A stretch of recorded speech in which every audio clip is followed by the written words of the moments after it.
Thierno Diallo. Il est pile 13h sur les 17 chaînes et stations de Radio Sénégal. Voici le journal. À la une, affaibli, essoufflé, l'état de santé des 25 détenus de l'affaire Boffa Bayotte en grève de la faim inquiète leurs proches. Ils se sont rendus ce matin à la MAC de Ziguinchor. Le Sénégal dit n'avoir reçu aucune notification officielle sur une supposée suspension des accords de pêche avec la Gambie. Des accords donc toujours valides. Explication de Khalifa Al-Koulibaly dans cette édition. Et puis, les Chinois remerciés. C'est une entreprise belge qui s'occupe désormais du dragage de la brèche de Saint-Louis. L'entreprise chinoise remerciée faute de résultats. Également à la une, Tabaski 2021, une trentaine de points de vente à Dakar avec toutes les commodités. Aucun autre en dehors de ceux autorisés n'est toléré. Le gouverneur de Dakar, catégorique, vous l'entendrez dans cette édition. Et puis, l'invité de ce 13h, le directeur du service civique, le directeur du service national de l'éducation et de l'information pour la santé, Lamine Baragaï, dévoile la nouvelle stratégie de communication pour barrer la route à la COVID-19. 164 cas ce vendredi.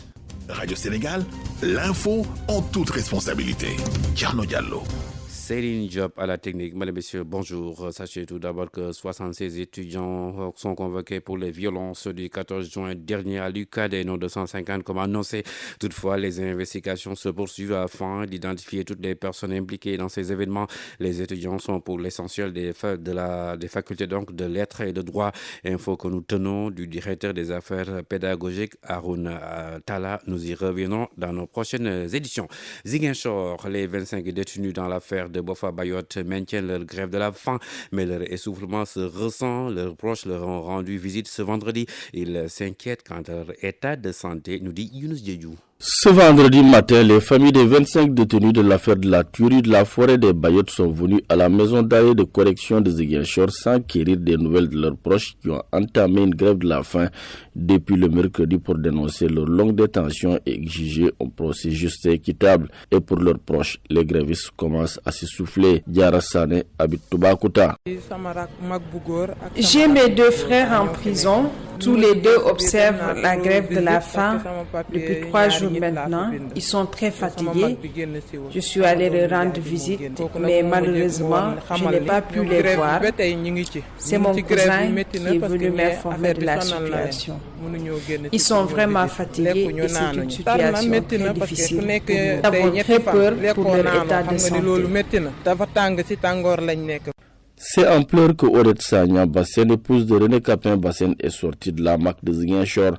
En sanglots, elle peine à décrire l'état dans lequel se trouve son mari. Je ne peux même pas le décrire. Je te jure, il est très fatigué. Il s'efforce même à parler. Il dit que depuis qu'ils ont entamé la grève, ils n'ont reçu aucune visite de la part des autorités. Et il dit qu'il ne va pas s'arrêter tant qu'il n'a pas un gain de cause. Le major m'a dit qu'il va le perfuser tout à l'heure. Les autres aussi, ils continuent aussi la grève, mais ils ne sont pas aussi faibles que lui. On attend de santé se dégrade. Une personne qui s'efforce à parler, je ne peux même pas décrire son état, je te jure. Pour rappel, ces 25 détenus incarcérés depuis janvier 2018 sont à leur deuxième grève de la faim. La première est intervenue au mois d'avril 2021 et a pris fin suite à la médiation des autorités judiciaires. Ziguinchor, Younous Diédiou pour Radio Sénégal. Merci Younous Diédiou. Suspension des accords de pêche entre le Sénégal et la Gambie. La partie sénégalaise dit n'avoir reçu aucune notification sur la question venant des autorités gambiennes. Par conséquent, ces accords sont toujours valides. Ils ont été signés en 2017 et attendent d'être ratifiés par le Parlement gambien. Khalifa Al-Koulibaly. On aurait ouï dire que des députés gambiens demandent la suspension des accords de pêche signés en 2017 pour la représentation parlementaire gambienne. Ces accords sont illégaux. Toutefois, ici à Dakar, le ministère de la Pêche dit ne pas avoir reçu de notification allant en ce sens. Le directeur de la pêche maritime, Diène Faye. Alors, dans cet accord, il est stipulé que le gouvernement de chaque État doit permettre aux pêcheurs de l'autre État de pêcher dans les eaux sous sa juridiction, dans les mêmes conditions que les nationaux. Alors, au moment où je vous parle, ces accords sont toujours d'actualité. Le gouvernement gambien n'a pas encore dénoncé cet accord. Et je suis en échange permanent avec mon homologue gambien qui m'a rassuré que tout se passe bien. Pourtant, les députés de la Gambie optent pour une réexamination de l'accord de pêche, un accord de pêche controversé. Oui, Le ministre s'était chargé de pêche de la Gambie passé à l'Assemblée nationale. Bon, les députés l'ont interpellé, mais je pense que ça c'est quelque chose qui se fait normalement. Donc c'est un accord qui est là. Maintenant, les parlementaires peuvent toujours avoir des observations et demander au ministre de faire en sorte que l'accord-là soit quand même plus profitable. Ça, c'est normal. Mais ça n'impacte en rien l'accord qui est entre les deux pays. Parce que si c'était le cas, on allait recevoir la notification. Et jusqu'à ce jour, pas plus tard qu'avant-hier, j'ai échangé avec mon homologue. Il m'a dit qu'il n'y a pas de problème. Et je peux continuer les activités. Donc l'accord est toujours valide? Oui, l'accord est toujours valide. Ces accords datent de 2017, accord signé dans le cadre de la relance de la coopération entre le Sénégal et la Gambie. Merci Khalifa Koulibaly. C'est une entreprise belge qui s'occupe désormais des travaux de dragage de la brèche de Saint-Louis.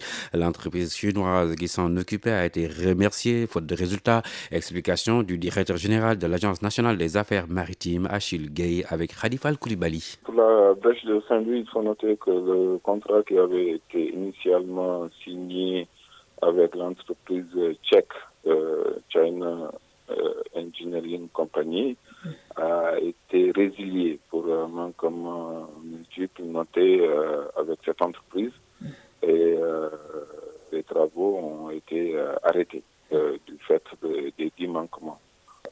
Vu l'urgence et la complexité du travail, une société spécialisée en la matière fait une proposition et les autorisations obtenues pour traiter avec celle-ci. C'est quelle société? C'est la société DEME.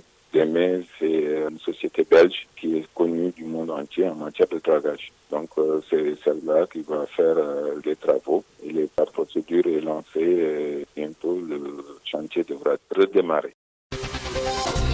Radio Sénégal. 13h07, Tabaski 2021, une trentaine de points de vente de moutons ouverts à Dakar, ainsi qu'un autre lieu de vente en dehors de ceux autorisés n'est toléré. Des points de vente qui vont disposer de toutes les commodités selon l'autorité, eau, électricité, hygiène et sécurité. Mais, constat, les points de vente ont diminué à Dakar par rapport à l'année dernière. Explication du gouverneur de la région de Dakar, Al-Hassan Sall, est joint par Arona Gaye. La Sénélec a déjà procédé à l'installation de tout ce qui est matériel pour procéder à l'éclairage des différents sites. La SONES également a donné des instructions et la CNO a procédé à l'approvisionnement en eau, accompagné en cela par l'OFOR. Nous avons également demandé au médecin-chef de région de faire en sorte que les grands points de vente de moutons soient pourvus en personnel de santé. Et en relation avec le service d'hygiène et l'UCG, que les conditions d'hygiène soient assurées et que les populations puissent se rendre au niveau de ces points de vente de moutons en toute sécurité. Les instructions ont été données à la police et à la gendarmerie pour que tous les points officiels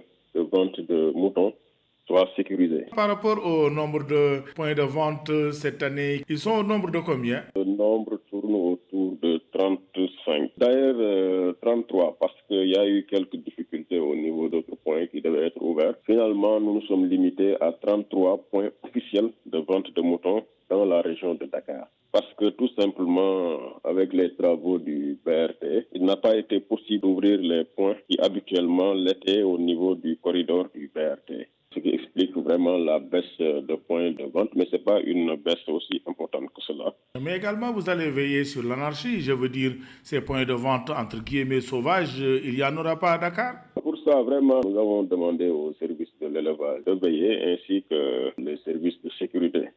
Nous insistons également auprès des maires pour ne pas tolérer l'ouverture tout azimut de points de vente de moutons. Voilà, 33 points de vente officiels ouverts à Dakar cette année. Vous venez d'entendre le gouverneur de la région de Dakar, Al-Hassan Sall. D'ailleurs, à l'approche de la Tabaski, les opérateurs de moutons du département de Dagana sont inquiets. La raison, la fermeture de la frontière entre le Sénégal et la Mauritanie. Ils craignent de ne pouvoir approvisionner correctement le marché. Mais le chef du service départemental de l'élevage de Dagana rassure Mbayob. Avec la fermeture de la frontière entre le Sénégal et la Mauritanie, les opérateurs de moutons sont inquiets. Ils craignent de ne pas pouvoir approvisionner correctement le marché à moins de 3 semaines de la célébration de la Tabaski. Mais le chef de service départemental de l'élevage de Dagana est optimiste, Matar Baro. L'État a pris les mesures nécessaires pour faciliter l'approvisionnement du pays en moutons, à savoir la lettre circulaire de M. le Président de la République qui exonère les petits ruminants des 3 États, qui réduit les points de contrôle des véhicules et qui permet aussi aux bergers d'être au niveau des véhicules pour contrôler les cheptels. Dans le département, les dispositifs sont pris pour accompagner éleveurs et opérateurs. L'État du Sénégal a subventionné à hauteur de plus de 182 millions selon Matar Baro. Cette année, on a eu à financer 96 opérateurs pour un montant global de 182 768 300 francs. Donc les mesures idoines sont prises pour que le slogan de l'État qui est une famille, un mouton devienne réalité au niveau du pays et particulièrement aussi au niveau du département de Dagana. Comme l'année précédente, la Tabaski 2021 sera célébrée dans un contexte économique social marqué par une crise sanitaire sans précédent. Mais les dispositifs mis en place sont rassurants. Se frottent déjà les mains de 150 ménages et des petites entreprises de la commune de Diourbel ont reçu 20 millions de francs CFA des bourses économiques du PAREM, le projet d'appui à la résilience des ménages et groupes vulnérables contre la COVID-19. Diourbel, Joseph John. Je m'appelle Aline Dia, je suis membre de l'association des handicapés de Diourbel. En même temps, je suis relais communautaire de la Fédération du Baol. Une personne à mobilité réduite que nous avons croisée dans l'escalier d'un étage. Une bâtisse ici à Diourbel où s'était née une rencontre du PAREM. C'est le projet d'appui à la résilience des ménages pauvres et groupes vulnérables au Covid-19. Une réunion à laquelle Alindia a pris part et qu'il apprécie. Je me dis que c'est une première. Diourbel, c'est une commune qui mérite de se développer. Pour se développer, il faut avoir des genres de projets de développement qui appuient les gens, surtout les personnes vulnérables et les personnes pauvres. Ça, c'est très important. Dans ce cas, donc, je peux dire que c'est un projet à saluer. Et pour cause. Au total, nous avons mis dans la commune 20 millions de francs CFA. Pour les 250 ménages dont leurs projets sont portés par des femmes ou par des personnes handicapées. Mais parallèlement, nous devons aussi appuyer les TPE, des très petites entreprises de femmes et de jeunes. Awad, coordinatrice du dit projet. Nous allons aussi renforcer les capacités pour la pérennisation, que ce soit les ménages, les TPE, avant de recevoir le financement, vont recevoir des séances de formation et après le financement suivra. À sa suite, l'adjoint au maire de la commune de Diourbel en charge de l'éducation et de la formation de préciser à l'UNTIN. Je précise, c'est des bourses économiques. Les bourses économiques, c'est à hauteur de 100 000 francs par bénéficiaire. Ça concerne surtout les couches vulnérables. C'est un crédit revolving, c'est-à-dire que la première tranche de 250 qui vont recevoir ces crédits-là vont développer des activités économiques génératrices de revenus et sur un délai d'1 an, ils vont devoir rembourser ce prêt-là qui sera octroyé à d'autres couches qui sont sur une liste d'attente et qui attendent d'être financées. Un projet bien accueilli par les services de l'action sociale et les préfets du département de Diourbel, d'où vous a parlé Joseph John pour Radio Sénégal. Il est temps que les agriculteurs gèrent eux-mêmes leurs semences. Un slogan lancé à Sédhiou par les organisations paysannes en conclave.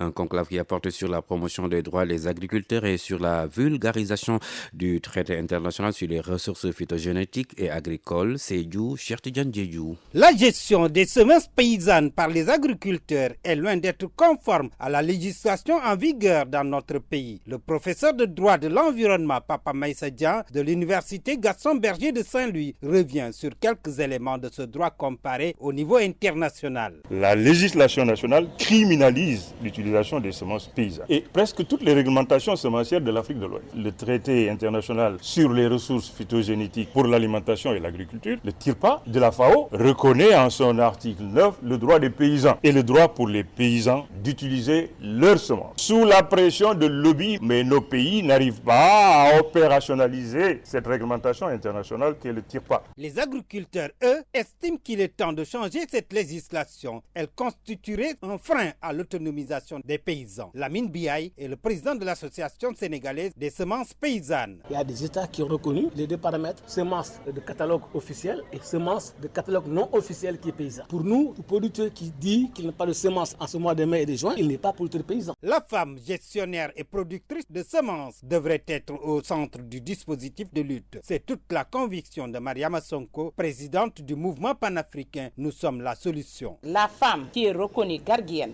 des semences au niveau de l'Afrique a un rôle capital qu'elle a joué et qu'elle doit jouer par rapport à cette semence paysanne parce que c'est dans ça qu'elle se reconnaît. Encore faudrait-il avoir les moyens de financer la recherche pour améliorer la qualité de ces semences. Cheikh Tidiane Diédhiou Maodo, RTS 4.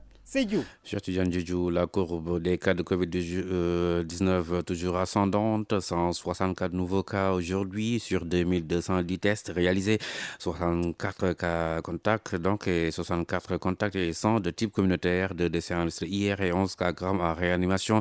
2 personnes sous traitement et à ce jour, plus de 513 900 personnes ont été vaccinées contre la Covid-19. Il est désormais exigé à tout voyageur vers l'Europe de prouver qu'il a déjà pris au moins une dose de vaccination contre la Covid-19. Toutefois, les cartons délivrés au Sénégal à toute personne vaccinée ne sont pas reconnus en Europe, d'où l'obligation d'avoir un certificat de vaccination numérisé contre le coronavirus, dont la procédure d'obtention nous est expliquée ici par le coordonnateur de la cellule santé digitale au ministère de la Santé, Ibrahim Khalilou Dia, et joint par Mariam Mané. En appui au ministère de l'Éducation nationale, la Fondation du secteur privé pour l'éducation. Voilà, je le disais plus haut, il est désormais exigé à tout voyageur vers l'Europe de prouver qu'il a déjà pris au moins une dose de vaccination contre la Covid-19. Toutefois, les cartons délivrés au Sénégal à toute personne vaccinée ne sont pas reconnus en Europe, d'où l'obligation d'avoir un certificat de vaccination numérisé contre le coronavirus, dont la procédure d'obtention nous sera expliquée donc tout de suite par le coordonnateur de la cellule santé digitale au ministère de la Santé, Ibrahim Khalilou Dia, et joint par Mariam Mané.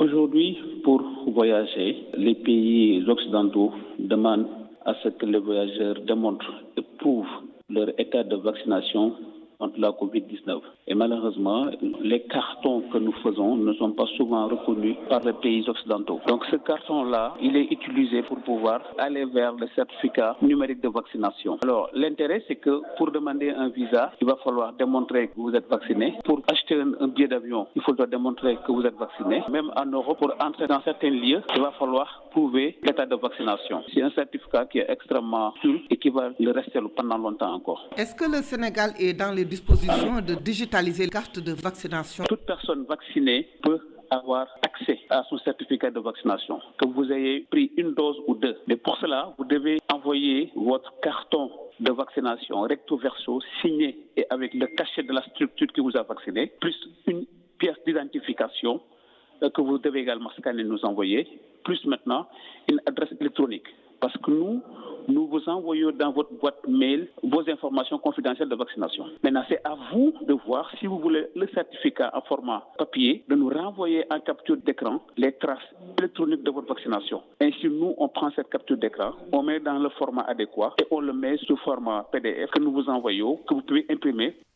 Voilà, explication du coordonnateur de la cellule santé digitale au ministère de la Santé, Ibrahim Khalilou Dia, était joint par Mariam Mané. 37% des enfants ne vont pas à l'école selon le directeur de l'enseignement moyen secondaire général. Une éclaircie cependant, la formation et la réinsertion des jeunes défavorisés des régions sud a été lancée ce matin. Ce projet de levée de fonds devrait être financé à hauteur de 500 millions de francs CFA par l'USAID. Reportage Djornia Sissé. En appui au ministère de l'Éducation nationale, la Fondation du secteur privé pour l'éducation mobilise les entreprises et les mécènes pour investir en synergie dans l'éducation et la formation des jeunes. Aboubakar Sadirsi, président du conseil d'administration de la formation du secteur privé pour l'éducation. Notre rôle en tant que chef d'entreprise, c'est suite au programme USAID éducation de base. Nous avons décidé de créer cette fondation à l'initiative de nombreux chefs d'entreprise, dont le défunt Mansour Kama, qui ont eu cette idée de créer cette fondation pour lui donner une vocation de mobilisation du monde privé autour des actions et de la politique du gouvernement dans le domaine de l'éducation. 37% des jeunes ne vont pas à l'école et ils sont presque définitivement exclus du système éducatif.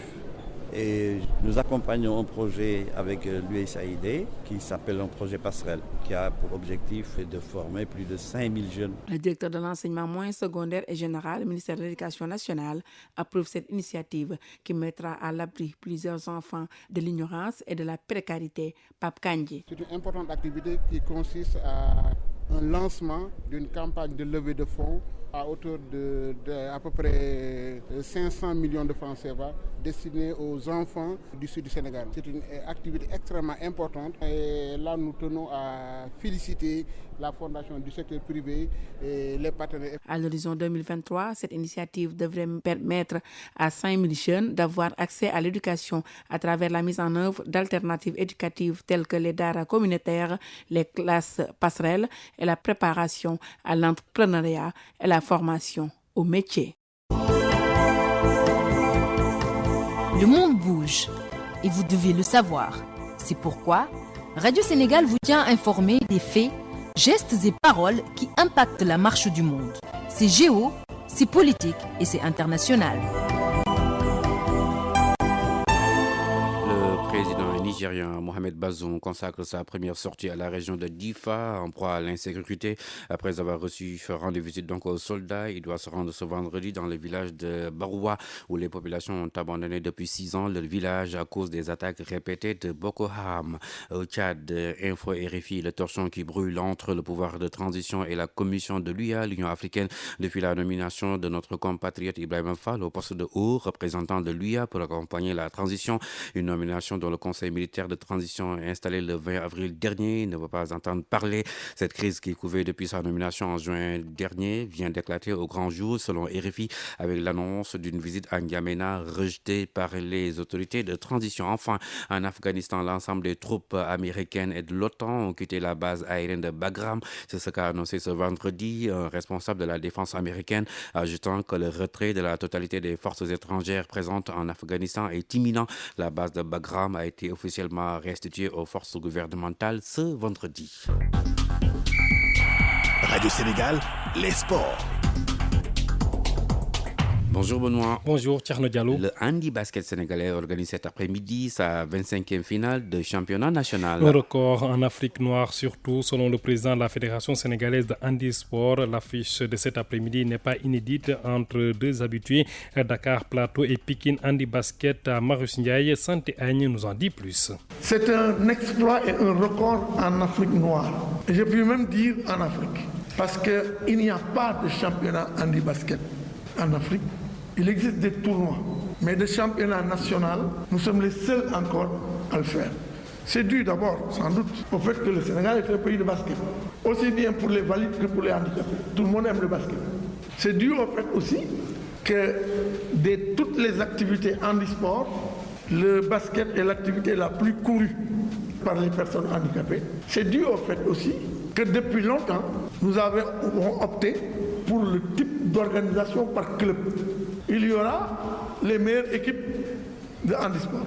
Il y aura en 3e et 4e place l'équipe de Mbour contre l'équipe de Thiès, les régions.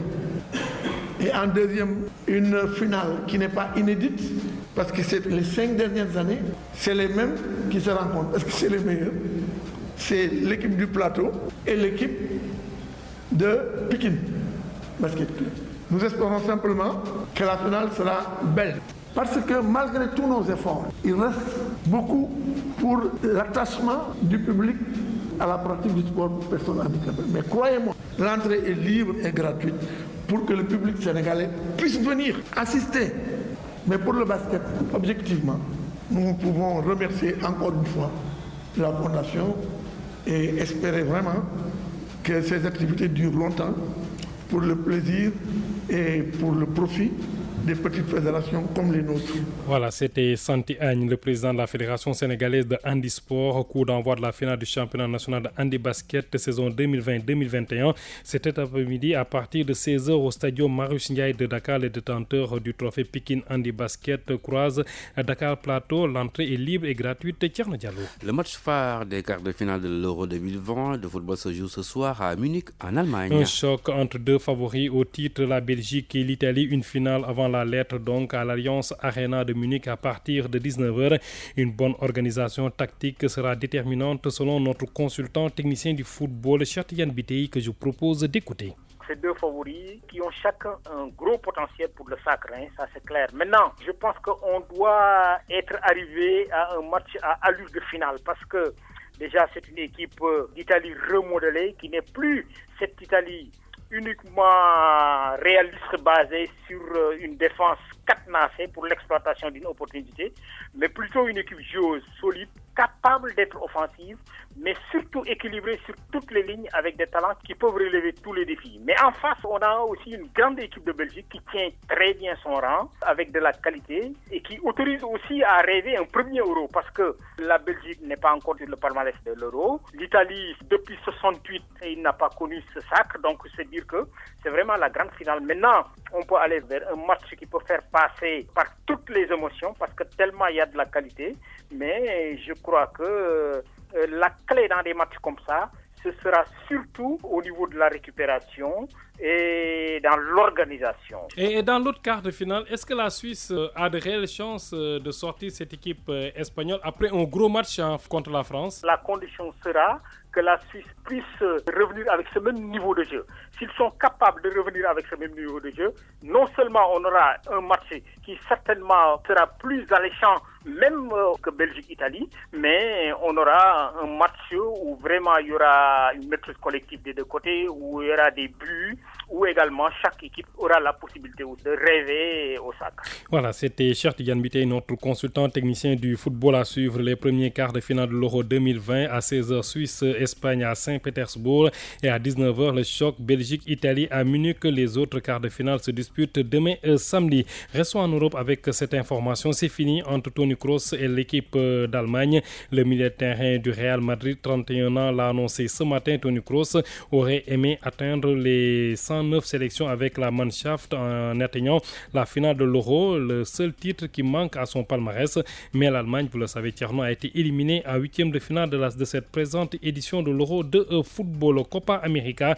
Les deux premiers quarts de finale se jouent ce soir ou cette nuit à 21h Pérou-Paraguay et à 0h le Brésil, pays organisateur, joue contre le Chili. En bref, la journée internationale du journaliste sportif célébrée aujourd'hui, vendredi 2 juillet. Le thème, Tierno, les médias à Tokyo 2020, sport et santé mentale, le futur de l'accès aux sources est-il en péril? Un panel international des rédacteurs en chef sportifs des 4 continents organisé par l'AIPS se tient en ce moment. L'AIPS, rappelons-le, c'est l'Association internationale de la presse sportive. Merci Benoît. Radio Sénégal. L'invité de la rédaction. Le Service national de l'éducation et de l'information pour la santé SNEPS dévoile sa nouvelle stratégie de communication pour mettre fin à la recrudescence des cas de Covid-19. Son directeur, Lamine Bara Gaye, s'entretient ici avec Betty Diawara. Nous avons constaté une augmentation des cas de Covid-19 ces derniers jours. Quelle lecture faites-vous de cette situation? Notre gouvernement et le ministère de la Santé en particulier ont consenti beaucoup d'efforts pour juguler ce phénomène. Mais malheureusement, la situation est toujours là. C'est ça qui a fait que, suivant les recommandations issues tout dernièrement du Conseil des ministres, l'autorité nous a instruit à accentuer davantage la communication et la mobilisation sociale. La région de Dakar enregistre le plus de cas, mais particulièrement ici dans la commune de Anne-Belair et Anne-Village, où nous avons noté quelques réticences par rapport à la vaccination et aux mesures barrières. C'est ça qui justifie le choix de Anne-Belair, Anne-Village, où notre équipe est sur le terrain avec les acteurs communautaires, parce que la question de la Covid-19, la réponse, elle ne peut être que communautaire. C'est ça qui fait que nous sommes avec tout notre dispositif de communication, le camion, la sonorisation, les supports, mais également les acteurs communautaires que nous trouvons sur place et que nous accompagnons par tous les messages pour inciter les populations à aller prendre la deuxième dose. Ceux qui ont des réticences, nous les encourageons à aller se faire vacciner. Maintenant, le virus, il est là. Il continue à faire mal. Par conséquent, nous encourageons encore nos compatriotes à redoubler de vigilance par le respect des mesures barrières, par le port de masque, par le lavage des mains, mais c'est surtout la vaccination. La sensibilisation a-t-elle été à la mesure de l'impact de cette pandémie? Une sensibilisation, elle ne peut jamais être suffisante. C'est un phénomène dynamique que nous continuons. C'est ça qui fait qu'aujourd'hui, nous sommes à la base, ce sont les acteurs eux-mêmes qui parlent, les imams, les délégués de quartier, les badjanouko. Ce sont ces gens-là à qui nous nous adressons. Ce sont eux également qui portent les messages pour parler à la communauté. Et nous pensons quand même que nous sommes aujourd'hui à la veille d'un événement social important au Sénégal qui est la Tabaski, qui est un événement également qui crée des regroupements sociaux. C'est ça qui fait qu'aujourd'hui encore, nous exerçons les populations au respect de ces barrières-là et nous allons continuer également la mobilisation dans toutes les communes de Dakar, dans tous les points de vente avec les moutons, mais nous allons également nous déployer dans les régions pour aller apporter notre appui technique aux médecins chefs de région, aux districts. Nous allons dans les prochaines semaines nous rendre à Thiès, nous rendre dans la région de Diourbel pour continuer le maillage. Parce que déjà au niveau institutionnel, le ministère a responsabilisé les régions à travers les gouverneurs et les médecins chefs de région. Le niveau central a donné des ressources importantes qui permettent aux régions de déployer leur plan de communication. Donc nous, en tant que SNEPS, nous sommes un outil technique qui vient en accompagnement aux régions. Parce que la communication, c'est à la base. Et le SNEPS seul ne le porte pas. Mais nous venons en appui au dispositif qui est déjà en place dans toutes les régions, dans tous les districts. Ne pensez-vous pas revenir à la communication journalière dans les médias pour que les populations se sentent plus concernées? C'est à l'étude. À chaque fois que de besoin, le dispositif n'est jamais stable. À tout moment, il est dynamique. On fait des réajustements. On continuera toujours à mettre l'accent sur ça. Nous allons relancer les spots qui étaient déjà en circulation dans toutes les radios et dans toutes les télévisions et même au niveau des radios communautaires. Et quelques mois sont déjà passés depuis le lancement de la campagne de vaccination. Où est-ce que vous en êtes? Ce taux est assez satisfaisant. Pour le moment, on ne nous a pas signalé dans aucun district de rupture de vaccin. Le vaccin, il est disponible. Nous encourageons donc nos concitoyens. Maintenant, à tout moment, ça bouge. Mais à chaque fois qu'on nous signale quelque part que le stock est en diminution, le niveau central fait tout pour approvisionner davantage encore ces districts-là en vaccins. Mais là, nous rassurons nos populations. Tous ceux qui veulent se vacciner peuvent se déplacer dans les structures sanitaires. Ils seront bien accueillis et ils recevront leur dose. Lamine Baragay, directeur du service national de l'éducation et de l'information de la santé SNEPS, Radio Sénégal vous remercie. Radio Sénégal, la revue de presse.